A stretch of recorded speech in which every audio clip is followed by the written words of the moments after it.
Assalamualaikum warahmatullahi wabarakatuh. Selamat pagi, salam sejahtera bagi kita semua dimanapun sahabat SPM berada.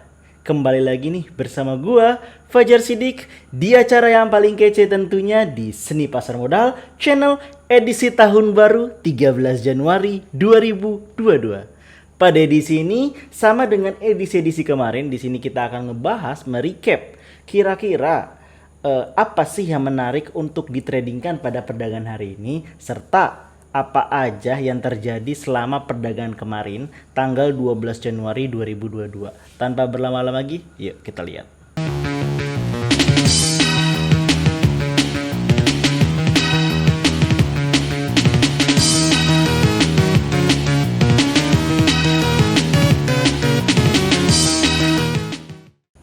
Analisis teknikal saham harian 13 Januari 2022. Pada edisi ini sebenarnya banyak yang menarik ya pada perdagangan kemarin, yaitu tanggal 12 Januari 2022. Salah satunya adalah mayoritas dari seluruh indeks itu mengalami hijau. Hanya IHSG, dalam hal ini tulisannya adalah composite, itu minus 0,01%. Artinya just so-so gitu. Padahal bursa-bursa di Asia itu menguat dan bursa-bursa lainnya di dunia itu menguat. Tetapi hanya IHSG yang loyo. But itu masih bisa ditolerir lah. Karena kenapa? Beberapa waktu lalu itu udah mengalami koreksi. Dan tepat seperti apa yang udah gue bilang sebenarnya di video sebelumnya 12 Januari akan terbentuk yang namanya gap. Nanti kita akan analisa. Di sini kita ngelihat dulu composite itu minus 0,01%. Lalu ada LQ45 itu positif 0,38%. Jakarta Islamic Index positif 0,32%. Kompas 100 positif 0,47%. IDX 30 positif 0,39%. Pertanyaannya, kenapa bursa atau tulang punggung ataupun backbone dari IHSG itu positif seperti LQ45, IDX 30, Kompas 100 itu positif semua di atas 0, sekian. Tetapi kenapa composite bisa minus 0,01%? Hal ini menggambarkan bahwa bursa-bursa ataupun saham-saham yang berada di dalam list-list indeks tersebut, dalam hal ini biasanya yang memiliki fundamental yang baik, itu mayoritas naik berbanding terbalik dengan yang receh-receh nih. Yang receh-receh mengalami hantaman yang luar biasa untuk turun, tekanan turun. Artinya di sini ibaratnya adalah seperti 1:5. Artinya di sini 1 fundamental yang bagus, 5 yang jahat. Saat yang bagus ini tidak terlalu out of standing, ya misalkan levelnya bagus sama superstar. Kalau dia performnya itu hanya bagus, nggak superstar, maka IHSG akan ya jasoso aja, akan mengalami tekanan dari mayoritas yang bisa dibilang ini yang mengalami koreksi turun, di mana yang memiliki fundamental yang kurang baik kayak gitu. But it's okay, itu normal alami. Minus 0,01% tuh udah kayak upil lah ya kalau menurut gua. Iya nggak terlalu ngefek sih gitu. Tapi walaupun kayak gitu, selalu ada yang namanya top gainers dan top loser pada perdagangan kemarin 12 Januari 2022. Top gainers ada RBMS, Cobex, Aksi, ADMR kembali masuk ke dalam top gainers, serta Fox. Sedangkan top loser ada Alka, MSKY, Antam, LAK, dan DSSA. Di sini mungkin gue sedikit mengomentari ADMR ya. ADMR masuk ke dalam top gainer secara berturut-turut, sekarang sudah mengalami kenaikan 600% dari pertama kali dia IPO sekitar 1 minggu lalu. Hal ini sangatlah risky sebenarnya, karena kenapa? Udah sangat overvalue banget gitu. Apakah ini petanda akan terjadinya ARB? Gua sendiri nggak pernah ngelihat dia selama 2 minggu ya atau seminggu full itu bisa konsisten arah. Antara besok Kamis atau Jumat itu ada potensi ARB-nya cukup tinggi gitu. ataupun nggak selalu out of standing masuk ke dalam top gainers. But untuk yang namanya scalping, masa bodoh terhadap hal itu. Karena kenapa? Cukup dengan euforia, lu udah bisa mengambil keuntungan ya hanya sekitar 2-5%. Nggak usah lebar sampai 200% ya. Ataupun sampai arah di sekitar berapa nih? 25% pengen dapat keuntungan. Nggak usah. Cukup 5%, 2%, ambil 2 tick naik, jual. 2 tick naik, jual. Situ. Gua hari ini pakai trading ADMR ya. Ini just for information. Gua pakai ADMR 3 kali trading, artinya beli, jual, beli lagi, jual lagi, beli lagi, jual lagi. Iya, bisa dibilang kenapa nggak sekalian aja bang? Ya bisa sekalian, tapi itu adalah salah satu tanda untuk mengurangi resiko dan memanfaatkan momentum. Disitulah kunci don't be greedy-nya.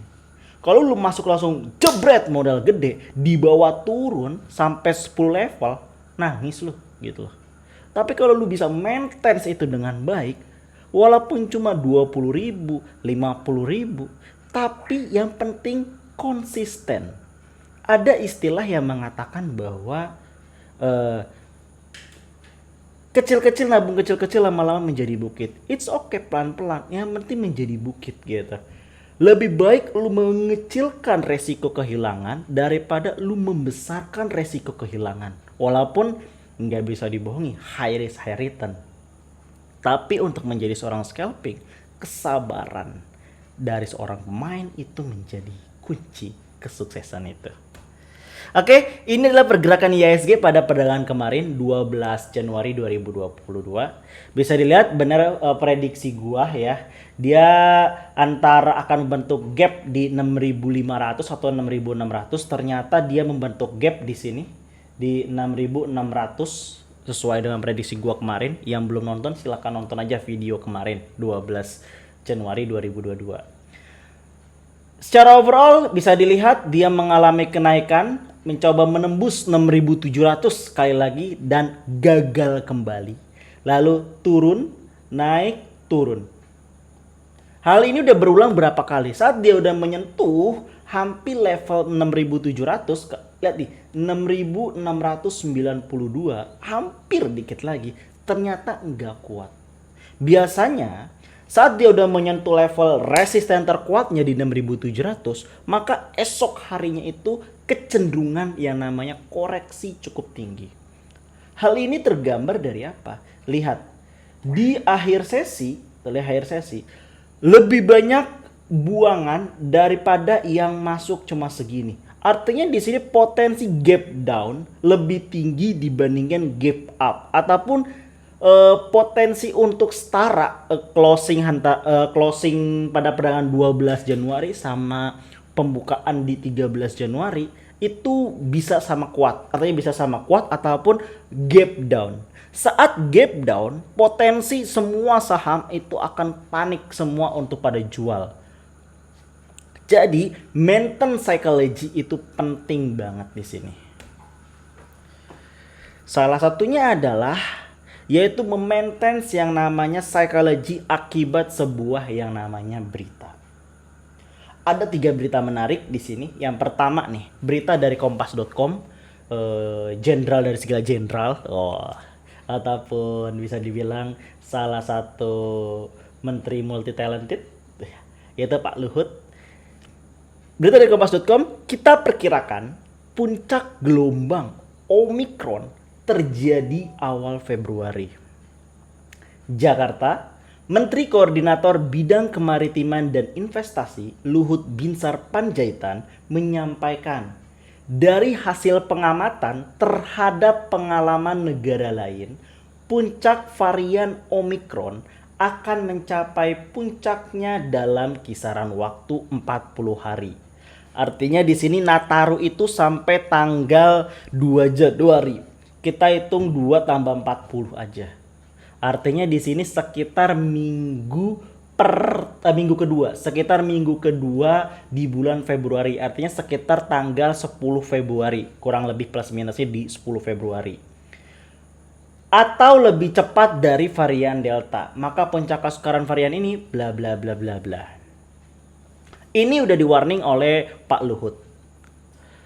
Artinya di sini ada potensi untuk menekan kembali ekonomi. Dengan menekannya kembali ekonomi, artinya di sini investasi khususnya di pasar modal itu akan terganggu kembali. Kepercayaan investor akan mulai berkurang dan akan mengalihkan ke hal-hal lainnya. Harusnya biasanya Januari efek itu akan berakhir sekitar bulan Maret atau bahkan April. Tetapi dengan ada kasusnya Omikron, jika memang terjadi ledakan pada sekitar tanggal 10 Februari, maka ini menjadi akhir dari Januari efek.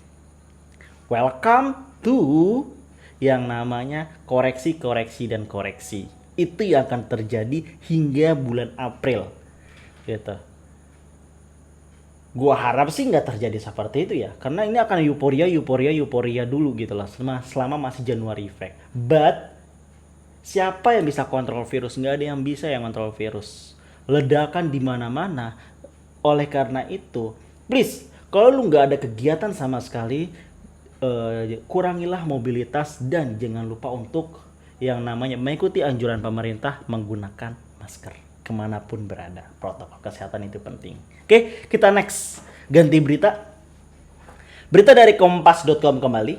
Khairil Tanjung, ekosistem Alobank susah ditandingi. Susah. Tanda kutip ya. Artinya di sini adalah sentimen positif atau paradigma yang dikirim, suggestion yang dikirim kepada investor. Ayo berbondong-bondong beli saham Alobank atau dengan kode emiten BBHI. Jakarta, Ultimate Shareholder PT Alobank Indonesia BBHI, Khairil Tanjung, mengklaim bahwa ekosistem Alobank akan menjadi yang terbesar. Belum terbesar nih ya, akan. Artinya di sini penggiringan opininya, stigma yang dibuatnya itu udah dikemas dengan baik dari 11 Januari hingga hari ini 12 Januari.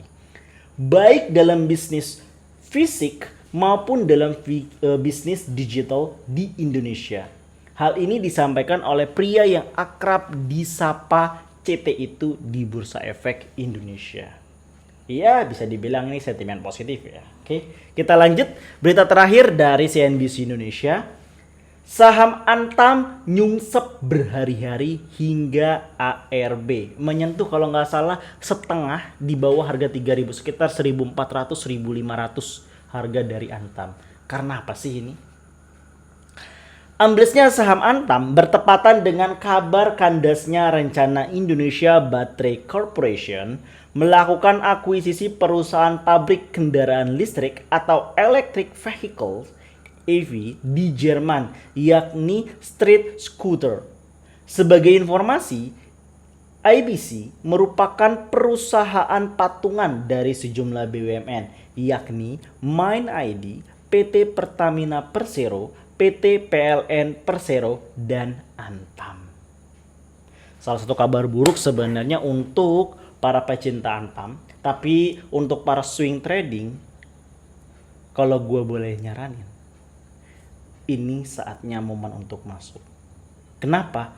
Hampir di beberapa broker ya, atau di beberapa sekuritas yang membicarakan mengenai market outlook 2022, bahwa Antam salah satu yang akan mengalami kenaikan 50% pendapatan sepanjang 2022.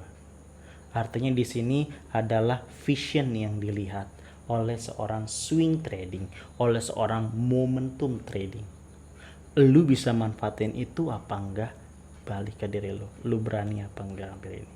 Kalau gua saranin, monggo ambil. Tapi bukan jebret langsung ya. But slowly but sure. Pelan-pelan aja. Ya penting 5 lot, tambah lagi 5 lot, tambah lagi 10 lot dan lain sebagainya macamnya. Disclaimer is on. Oke, dan ini adalah review rekomend emiten yang gue rekomend pada perdagangan kemarin 12 Oktober. Secara overall sebenarnya ini sesuai dengan apa yang udah gue trading plan kan ya. Pertama Bapak buy di 84 sampai 93. Lihat Bapak nih, lihat dia cuma begini doang loh dalam satu hari. Oke. Dia buka di 87, ternyata di range 84 sampai 93 clear masuk. Ternyata high-nya di 92, nggak nyampe ke 99 gitu. Dan low-nya aja 87, artinya masih di dalam range buy ini. Kalau gua pribadi, kalau kayak gini, apakah ambil apa enggak? Kalau lu udah ambil 92 enggak ini, ya harusnya udah ngejual ya gitu. Naik 1-2 tick itu udah sangat-sangat luar biasa gitu untuk emiten segorengan ini. Kita lanjut ke ADMR. Top gainers, jelas. Trading plan yang udah gua buat masuk semua pasti. Udah itu hal sepele lah gitu. Lalu lanjut BBHI. BBHI trading plan-nya bisa dilihat di sini dia mengalami breakdown ya tanggal 12 mengalami penurunan yang luar biasa tajam tuh, turun. Habis itu dia coba menaik terus turun kembali ke sini. Dengan volume buangan yang tinggi, artinya ada potensi turun dulu itu cukup tinggi atau dia mencoba naik untuk buang barang. Ada dua option. Kalau gua pribadi dengan melihat kondisi ini akan lebih banyak dia naik dikit untuk buang banyak. Itu yang terjadi. Jadi ini bisa lu manfaatin sebenarnya untuk yang namanya scalping. Kenapa? Pure yang namanya momentum berita dari Alobank tadi. Lu bisa manfaatin ya sekitar jam 9 sampai 9:05 atau 9:10 dengan trading plan yang apa bisa dibilang ya strict atau ketat. Kemarin gue menyarankan beli 7.300 sampai 7.310, ternyata opennya sesuai di 7.300 open 7.300, cut loss di 6.750 nggak tercapai, artinya si 6.800 masih bisa dipertahankan, jual di 7.750 sampai 8.000. Di sini gue 7.725, tipis banget, tapi itu udah is okay, sesuai dengan trading plan ya yang udah gue buat. Yang mungkin sedikit kepleset itu adalah fast. Kenapa? Karena tidak ada yang melakukan jual ataupun beli dari emiten fast gitu. Dan ini adalah analisis teknikal harian untuk perdagangan hari ini. Jadi catat, di screenshot boleh. Tanggal 13 Januari 2022. Yang pertama adalah BMRI dengan kode emiten dari Bank Mandiri Persero Tbk. Di sini gue pakai dua indikator kembali, yaitu adalah super trend dan indikator stokastik RSI. Indikator super trend adalah indikator yang melihat sebuah tren, gitu, sebuah tren atau euforia dari suatu emiten tersebut. Caranya mudah, hijau menggambarkan euforia, merah menggambarkan ketakutan. Sama halnya sebenarnya dengan RSI gitu. Jadi di sini bisa lu lihat ya sebenarnya di sini BMRI warna hijau. Ini warna hijau clear, berarti dia euforianya naik. Dan di sini masih mengalami kenaikan. Cara baca stokastik RSI itu sangat-sangat mudah. Ini adalah garis biru ya Arsir. Artinya kalau garis menuju ke utara itu adalah yang namanya buy, the sentimen positif. Sedangkan kalau menuju ke selatan itu adalah sentimen negatif. Artinya banyak yang ngejual. Nah, pada satu titik, pada saat sudah melewati arsir ini, maka akan terjadi yang namanya jenuh. Baik jenuh beli kalau di utara dan jenuh jual kalau di selatan. Karena sudah mengalami jenuh, akan terjadi yang namanya pembalikan arah ataupun reversal. Dan inilah sebenarnya yang dimanfaatkan oleh seorang scalper ataupun scalping. Ini masih belum menunjukkan yang namanya jenuh. Artinya pada awal-awal sesi dari Bank BMRI, silakan copet. Lu bisa beli di 7.100 sampai 7.125, cut loss di 7.000, jual di 7.200 sampai 7.250. Yang kedua RBMS, case-nya hampir mirip, dia warna hijau dan di sini baru mengalami jenuh jual. Tapi di sini bisa lu manfaatin sedikit waktu untuk yang namanya trading. Karena apa? Based on trend masih hijau. Jadi lu bisa beli di 98 sampai 100, cut loss di 92, jual di 110 sampai 116. Yang ketiga yaitu adalah Wood dengan nama perusahaannya Integra Indo Kabinet Tbk. Secara tren hijau, ini tren hijau. Lalu yang kedua, lihat ini ada berada di selatan, tetapi udah mulai melakukan persilangan. Nih persilangan. Ditandain kan ini silang nih. Artinya di awal atau sepanjang sesi, nanti sekitar sesi pertama, potensi untuk yang namanya naik ke sini lebih cukup tinggi. Itulah kenapa range-nya lebih lebar untuk dari wood itu sendiri. Lu bisa beli di 810 sampai 820 karena akan mengalami koreksi dulu pada awal-awal sebelum naik. Cut loss di 790, jual di 830 sampai 845. Dan terakhir tentunya adalah BBHI. Walaupun ini turun, nih lihat nih sternya turun, tapi lihat psychology market udah berada di titik nadir. Artinya dia akan mencoba rebound naik ke atas. Based on itu ditambah berita, itu udah cukup untuk menaikkan harga emiten BBHI. Lu bisa beli di 6750 sampai 6800, cut loss di 6500, jual di 7000 sampai 7250.